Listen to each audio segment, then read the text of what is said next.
Hello दोस्तों, आशा करता हूं कि आप लोग अच्छे होंगे और मेहनत के साथ अपनी तैयारी में लगे होंगे। साथियों, जैसा कि आप सभी को पता है, इस प्लेटफॉर्म के माध्यम से आप सबको शाम को 7 बजे यूपी बीएड एंट्रेंस एग्जाम 2022 के लिए एक समान हिंदी का टेस्ट वीडियो प्रोवाइड किया जाता है, जो कि आपकी परीक्षा के लिए बेहद इंपॉर्टेंट होने वाला है। तो आप लोग ज़रूर कवर करिएगा।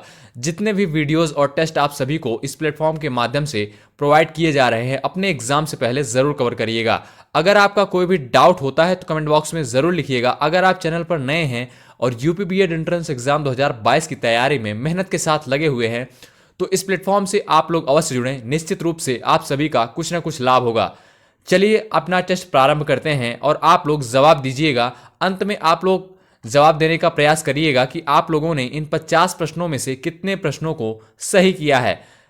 साथियों, इस टेस्ट का मात्र उद्देश्य सिर्फ इतना सा है कि आप लोगों की हिंदी लैंग्वेज की तैयारी कैसी चल रही है। चलिए भाई, अपना क्वेश्चन देखते हैं और अपना टेस्ट स्टार्ट करते हैं। ध्यान दीजिएगा, आपसे पहला क्वेश्चन अलंकार से पूछा है। ध्यान दीजिएगा, कनक कुधर केदार बीज सुंदर सुरमनि बर, इस पंक्ति में किस अलंकार की योजना हुई है। चलिए भाई बताइए, आप लोग कमेंट बॉक्स में लिखिए इस क्वेश्चन का राइट आंसर क्या होगा। उपमा अलंकार होगा कि यमक अलंकार होगा कि अनुप्रास किसलेश। चलिए बताइए, आप लोग कमेंट बॉक्स में लिखिए इस क्वेश्चन का राइट आंसर क्या होगा। चलिए तो ध्यान दीजिएगा, इस पंक्ति में जो है आपका अनुप्रास अलंकार है, यानी ऑप्शन बी आपका राइट आंसर होगा। ध्यान रखिएगा। ठीक, अगला क्वेश्चन क्या पूछा है, ध्यान दीजिएगा। अगला क्वेश्चन आपसे पूछा है, कवि प्रिया किस रीतिकालीन कवि की रचना है। चलिए बताइए आप लोग, कवि प्रिया किस रीतिकालीन कवि की रचना है। बिहारी, घनानंद, मतीराम, केशवदास। चलिए भाई फटाफट कमेंट करिए आप लोग, इस क्वेश्चन का राइट आंसर क्या होगा, बताएं फटाफट। तो ध्यान रखिएगा, केशवदास जी यानी ऑप्शन डी आपका राइट आंसर होगा। अगला क्वेश्चन क्या पूछा है, जातिवाचक संज्ञा शब्द है। डॉक्टर दिया है सुशील, कामायनी, बचपन। तो आप लोग बताएं जातिवाचक संज्ञा शब्द इसमें से कौन सा है। 4 विकल्प दिए गए हैं आपके, आप सभी को बताना है कि आपका विकल्प कौन सा है। चलिए भाई कमेंट बॉक्स में आप लोग लिखिए, जातिवाचक संज्ञा शब्द है, बताइए। 4 विकल्प दिए गए हैं, आप लोग फटाफट आंसर करें। तो ध्यान रखिएगा, डॉक्टर यानी ऑप्शन ए आपका राइट आंसर होगा। अगला क्वेश्चन क्या पूछा है, कौन सा काव्य संग्रह, ध्यान दीजिएगा, कौन सा काव्य संग्रह सूर्यकांत त्रिपाठी निराला का नहीं है। अनामिका, राग विराग, परिमल, पल्लव। चलिए भाई बताइए, आप लोग बताएं, आप लोग इस क्वेश्चन का राइट आंसर क्या होगा। कौन सा काव्य संग्रह सूर्यकांत त्रिपाठी निराला का नहीं है। चलिए तो ध्यान रखिएगा, पल्लव यानी ऑप्शन डी आपका राइट आंसर होगा। ठीक, अगला क्वेश्चन क्या है, ध्यान दीजिएगा। साथियों, आप लोग अंत में कमेंट करके जरूर बताइएगा कि आप लोगों ने इन 50 प्रश्नों में से कितने प्रश्नों को सही किया है। चलिए भाई ध्यान दीजिए, निम्नलिखित में कौन सा शब्द संज्ञा है। क्रुद्ध, क्रोधित, क्रोध, क्रोधी। चलिए बताइए, निम्नलिखित में कौन सा शब्द संज्ञा है। चलिए भाई बताइए, आप लोग फटाफट कमेंट करिए। तो ध्यान रखिएगा, क्रोध यानी ऑप्शन बी आपका राइट आंसर होगा इस क्वेश्चन का। अगला क्वेश्चन क्या पूछा है, कौन सा शब्द हमेशा बहुवचन में प्रयुक्त होता है। शिशु, प्राण, भक्ति, ग्रंथ। चलिए भाई बताइए, आप लोग कौन सा शब्द हमेशा बहुवचन में प्रयुक्त होता है। चलिए बताइए कौन सा विकल्प है आपका, कमेंट बॉक्स में फटाफट लिखें। तो ध्यान रखिएगा, प्राण यानी ऑप्शन सी आपका राइट आंसर होगा। अगला क्वेश्चन क्या पूछा है, ध्यान दीजिएगा। पट पीत मानहु तड़ित रुचि सुचि नौमि जनक सुतावरम, इस पंक्ति में किस अलंकार की योजना है। चलिए भाई बताइए, पट पीत मानहु तड़ित रुचि सुचि नौमि जनक सुतावर। चलिए भाई बताइए, इस पंक्ति में किस अलंकार की योजना है, बताएं आप लोग। अतिशयोक्ति, रूपक, यमक, उपमा। चलिए बताइए आप लोग।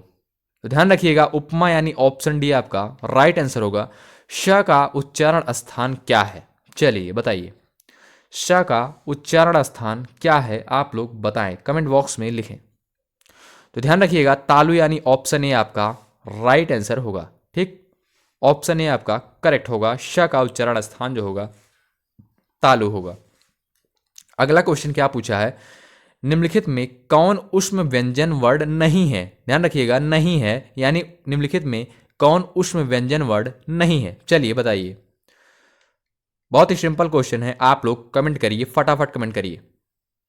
र यानी ऑप्शन डी आपका राइट आंसर होगा, यानी यह आपका ऊष्म व्यंजन नहीं है। ठीक, अगला क्वेश्चन क्या पूछा है, ध्यान दीजिएगा। किस वाक्य में वचन का सही प्रयोग हुआ है? चलिए भाई, किस वाक्य में वचन का सही प्रयोग हुआ है? मेरी होश उड़ गई, हमारे होश उड़ गई, मैं होश उड़ गई, मेरे होश उड़ गए। भाई चलिए बताइए, बहुत ही सिंपल क्वेश्चन है, फटाफट कमेंट करिए आप लोग। तो ध्यान रखिएगा, मेरे होश उड़ गए यानी ऑप्शन डी आपका राइट आंसर होगा, मेरे होश उड़ गए। ठीक, अगला क्वेश्चन पूछा है संधि विच्छेद से, ध्यान दीजिएगा। महीप का संधि विच्छेद क्या है? चलिए बताइए, चार विकल्प आपके दिए गए हैं, आपको बताना है महीप का सही संधि विच्छेद क्या होगा। चलिए चलिए भाई बताइए आप लोग, महीप का सही संधि विच्छेद क्या होगा? फटाफट कमेंट करिए। तो ध्यान रखिएगा, ऑप्शन बी आपका राइट होगा, महाधन ईप। ठीक, अगला क्वेश्चन क्या पूछा है, ध्यान दीजिएगा। गगनचुंबी किस प्रकार का समास है? चलिए बताएं आप लोग, फटाफट कमेंट करें इस क्वेश्चन का राइट आंसर। गगनचुंबी किस प्रकार का समास है? अव्ययी भाव, बहुव्रीहि, तत्पुरुष, द्वंद्व। चलिए बताइए। तो ध्यान रखिएगा, तत्पुरुष समास यानी ऑप्शन सी आपका राइट आंसर होगा। अगला क्वेश्चन क्या पूछा है, ध्यान दीजिएगा। ईद का चांद होना मुहावरे का सही अर्थ क्या होगा? कभी कभी दिखना, बहुत प्यारा, कपटी मित्र, संतोष करना। तो आप लोग बताएं, ईद का चांद होना मुहावरे का सही अर्थ क्या होगा? चलिए बताइए। तो ध्यान रखिएगा, कभी कभी दिखना यानी ऑप्शन ए आपका राइट आंसर होगा, आप सभी को पता होगा। ठीक, अगला क्वेश्चन क्या पूछा है, इहलोक का विपरीतार्थक शब्द निम्न में क्या है? इहलोक का विपरीतार्थक शब्द निम्न में क्या है? स्वर्गलोक, इंद्रलोक, परलोक, भौतिक। चलिए बताइए, बताएं भाई, आप लोग कमेंट करें, फटाफट आप लोग कमेंट करें। चलिए, बहुत सारे साथी जवाब नहीं देते हैं, तो देखिएगा, इसमें हमारा कोई विशेष लाभ नहीं है। अगर आप लोग जवाब देते हैं तो इसमें आप सभी का लाभ है, हमारा इसमें कुछ लाभ नहीं है। ठीक है, चलिए बताइए, इहलोक का विपरीतार्थक शब्द निम्न में क्या है? चलिए बताइए। तो ऑप्शन बी आपका राइट आंसर होगा, परलोक। ठीक, अगला क्वेश्चन क्या है, ध्यान दीजिएगा। निम्नलिखित में कौन सा शब्द वर्तनी के आधार पर शुद्ध है? चलिए बताइए, कौन सा शब्द जो है शुद्ध रूप में लिखा गया है, यही आपको बताना है।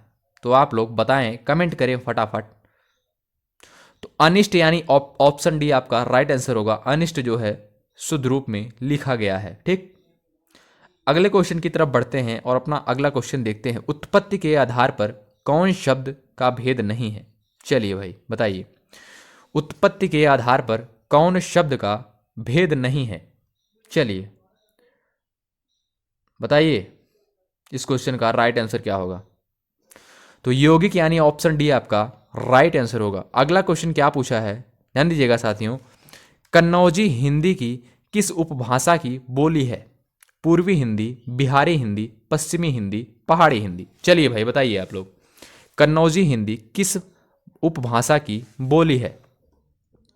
चलिए फटाफट कमेंट करिए। तो ध्यान रखिएगा, पश्चिमी हिंदी यानी ऑप्शन बी आपका राइट आंसर होगा। अगला क्वेश्चन क्या पूछा है, ध्यान दीजिएगा। श्री गुरुचरण सरोज रज निजमन मुकुर सुधारी, बरनऊ रघुवर विमल जस जो दायक फलचारी। उपरोक्त पंक्तियों में छंद का प्रकार है। चलिए बताइए, कौन सा छंद है? आप लोग फटाफट कमेंट करें। चलिए, तो ध्यान रखिएगा, दोहा छंद यानी ऑप्शन ए आपका राइट आंसर होगा।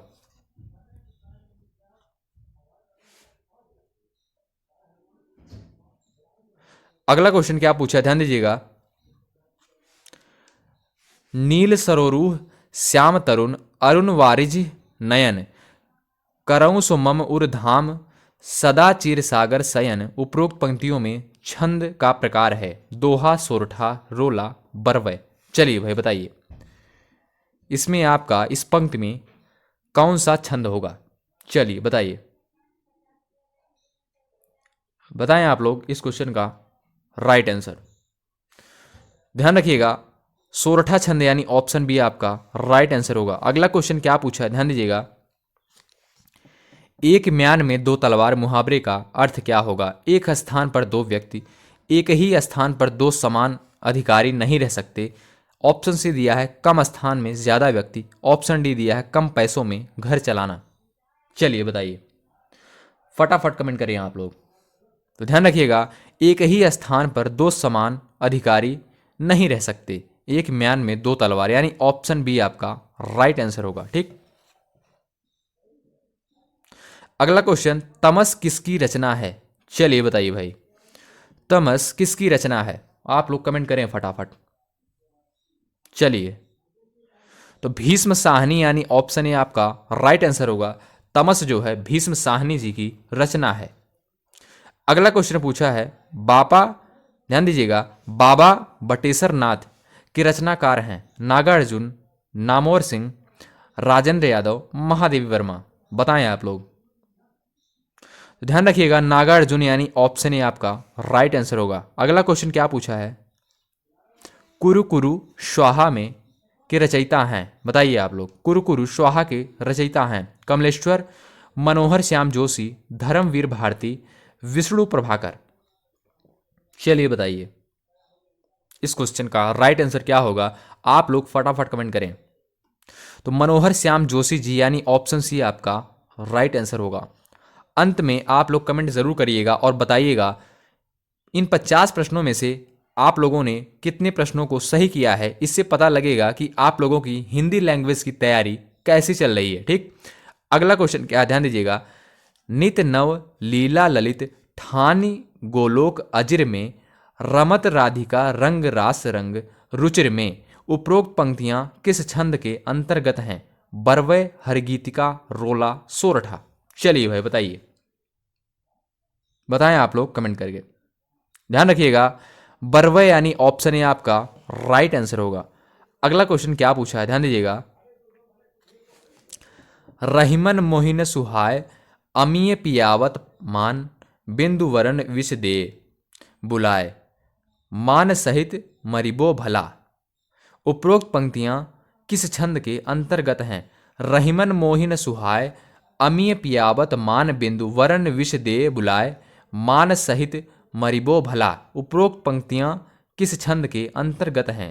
दोहा, चौपाई, सोरठा, मालिनी। चलिए भाई बताइए, इस क्वेश्चन का राइट आंसर आप लोग कमेंट बॉक्स में लिखें। तो ध्यान रखिएगा, सोरठा यानी ऑप्शन बी आपका राइट आंसर होगा। अगला क्वेश्चन क्या पूछा है, ध्यान दीजिएगा, किस वाक्य में विशेषण संबंधी अशुद्धि नहीं है? चलिए बताइए, किस वाक्य में विशेषण संबंधी अशुद्धि नहीं है? वहां ज्वर की सर्वोत्कृष्टता चिकित्सा होती है। ऑप्शन बी दिया है कहीं से खूब ठंडा बर्फ लाओ। ऑप्शन सी दिया है उसमें एक गोपनीय रहस्य है। ऑप्शन डी दिया है आप जैसा सज्जन कौन होगा। ऑप्शन ए आपका दिया है वहां ज्वर की सर्वोत्कृष्ट चिकित्सा होती है। चलिए बताइए आप लोग, इस क्वेश्चन का राइट आंसर क्या होगा? तो ध्यान रखिएगा, ऑप्शन ए आपका करेक्ट होगा, वहां ज्वर की सर्वोत्कृष्ट चिकित्सा होती है, यानी ऑप्शन ए आपका राइट आंसर होगा इस क्वेश्चन का। अगला क्वेश्चन क्या पूछा है, चीफ की दावत किसकी कृति है? चलिए बताइए, चीफ की दावत किसकी कृति है? आप लोग कमेंट बॉक्स में लिखें। कमलेश्वर, राजेंद्र यादव, भीष्म साहनी, दुष्यंत कुमार। चलिए बताइए, बताइए भाई इस क्वेश्चन का राइट आंसर क्या होगा? चलिए, तो ध्यान रखिएगा, भीष्म साहनी जी हैं, यानी ऑप्शन बी आपका राइट आंसर होगा। चीफ की दावत भीष्म साहनी की कृति है। ठीक, अगला क्वेश्चन क्या पूछा है, ध्यान दीजिएगा, जिस शब्द की विशेषता बताई जाती है उसे कहते हैं, जिस शब्द की विशेषता बताई जाती है उसे कहते हैं विशेष, विधेय, विशेषण, प्रविशेषण। चलिए बताइए, बताएं आप लोग कमेंट करके, फटाफट कमेंट करें। जिस शब्द की विशेषता बताई जाती है उसे कहते हैं विशेष, यानी ऑप्शन ए आपका राइट आंसर होगा। अगला क्वेश्चन क्या पूछा है, माथा ठनकना मुहावरे का सही अर्थ क्या है? सिर दर्द होना, सोचना, माथा घायल होना, संदेह होना। चलिए बताइए। तो संदेह होना यानी ऑप्शन डी आपका राइट आंसर होगा। अगला क्वेश्चन क्या है, ध्यान दीजिएगा। गुरु के समीप रहने वाला विद्यार्थी, अंतेवासी, वज्रवटुक, अंतःपुर, ब्रह्मचारी। चलिए बताइए, चलिए बताइए, बताइए भाई इस क्वेश्चन का राइट आंसर क्या होगा, फटाफट कमेंट करें। ध्यान रखिएगा, अंतेवासी यानी ऑप्शन ए आपका राइट आंसर होगा। जिसके पास कुछ ना हो क्या कहलाएगा, बताइए। जिसके पास कुछ ना हो, अभावग्रस्त, अकिंचन, दीनहीन, महादीन। चलिए बताइए। अकिंचन यानी ऑप्शन बी आपका राइट आंसर होगा। अगला क्वेश्चन क्या पूछा है, जो सब कुछ जानता हो उसे क्या कहेंगे? अज्ञ, विशेषज्ञ, सर्वज्ञ, बहुत बहुज्ञ। चलिए कमेंट करिए फटाफट। तो ध्यान रखिएगा, सर्वज्ञ यानी ऑप्शन सी आपका राइट आंसर होगा। अगला क्वेश्चन क्या है, जिसका ज्ञान इंद्रियों द्वारा न हो सके। चलिए, जिसका ज्ञान इंद्रियों द्वारा न हो सके। अनुभूति, गोचर, अंतर्यामी, अगोचर। चलिए भाई बताइए, कमेंट करिए आप लोग फटाफट इस क्वेश्चन का राइट आंसर क्या होगा। जिसका ज्ञान इंद्रियों द्वारा न हो सके क्या कहलाएगा? चलिए बताइए। ध्यान रखिएगा, अगोचर यानी ऑप्शन डी आपका राइट आंसर होगा। ध्यान रखिएगा, जो बीत चुका है, वर्तमान, भविष्य, अतीत, जीर्ण। लिखें आप लोग, जो बीत चुका है क्या कहलाएगा? वर्तमान, भविष्य, अतीत, जीर्ण। चलिए, तो ध्यान रखिएगा, जो बीत चुका है उसे हम अतीत कहते हैं, यानी ऑप्शन बी आपका राइट आंसर होगा। अंक का पर्यायवाची क्या होगा? चलिए बताइए। अंश, संख्या, अंग, संख्या। चलिए बताइए, अंक का पर्यायवाची संख्या यानी ऑप्शन डी आपका राइट आंसर होगा। अभ्यस्त का पर्यायवाची क्या होगा? अभ्यस्त का पर्यायवाची क्या होगा? आप लोग कमेंट बॉक्स में लिखें। अभ्यस्त का पर्यायवाची आदि यानी ऑप्शन सी आपका राइट आंसर होगा। अगला क्वेश्चन क्या है, अरण्य का पर्यायवाची क्या होगा? कानन, अकेला, देवदारू, हरियाली। अरण्य का पर्यायवाची बताएं आप लोग। तो ध्यान रखिएगा, कानन यानी ऑप्शन ए आपका राइट आंसर होगा। ठीक। अगला क्वेश्चन, असुर का समानार्थी है? पापी, राक्षस, भूत, उद्दंड। चलिए बताइए, असुर का समानार्थी है तो राक्षस यानी ऑप्शन सी आपका राइट आंसर होगा। ध्यान रखिएगा, आनंद का पर्यायवाची है। चलिए भाई बताइए, आनंद का पर्यायवाची बताएं आप लोग, फटाफट बताएं इस क्वेश्चन का राइट आंसर क्या होगा। आनंद का पर्यायवाची प्रमोद यानी ऑप्शन डी आपका राइट आंसर होगा। आनंद का पर्यायवाची जो होगा आपका प्रमोद होगा, यानी ऑप्शन डी आपका राइट आंसर होगा। अगला क्वेश्चन क्या है, अंगीठी का तत्सम शब्द क्या होगा?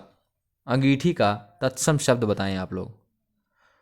तो ऑप्शन सी आपका करेक्ट होगा, अग्निष्ठिका। ठीक। अगला क्वेश्चन क्या है, अंगूठी का तत्सम शब्द बताएं। अंगूठी का तत्सम शब्द बताएं आप लोग।